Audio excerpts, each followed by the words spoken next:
అనుకున్నా ఇంకా ఇలాంటి మాట రాలేదేంటా అని అనుకున్నా.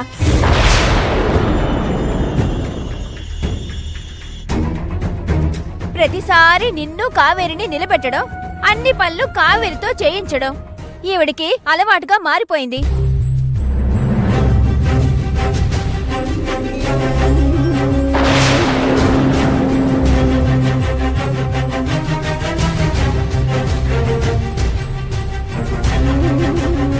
ఒకప్పుడంటే ఇది వాళ్ళ ఇల్లు, ఇప్పుడు ఎవరిది?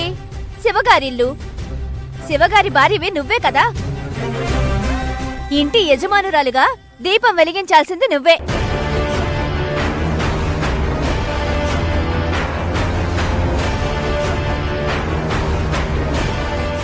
నువ్వు కాకుండా కావేరి వెలిగించడమేంటి? కావేరి భువనమ్మ వాళ్ళ ఇంట్లో వెలిగించాలి, ఈ ఇంట్లో ఎందుకు వెలిగిస్తుంది? లావణ్య గారు, మీరు లేనిపోనివి తీసుకొచ్చి సతాయించకండి. దేవుడు ముందు దీపం వెలిగించిన వాళ్ళ కోరికలు తీర్చి ఆ తర్వాత వాళ్ళకు తీర్చడా?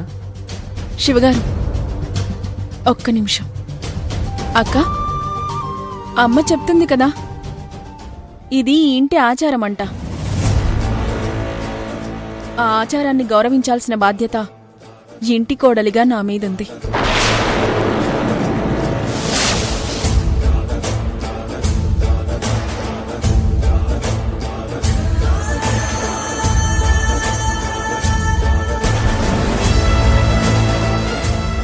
కావేరి, నువ్వెళ్ళి దీపం వెలిగించు. వద్దు స్నేహ, ఆ దీపం నువ్వే వెలిగించు. నేను మనస్ఫూర్తిగా చెప్తున్నాను కావేరి. అమ్మ మాటకు ఆచారానికి విలువిద్దాం. వెళ్ళు, వెళ్ళి దీపం వెలిగించు.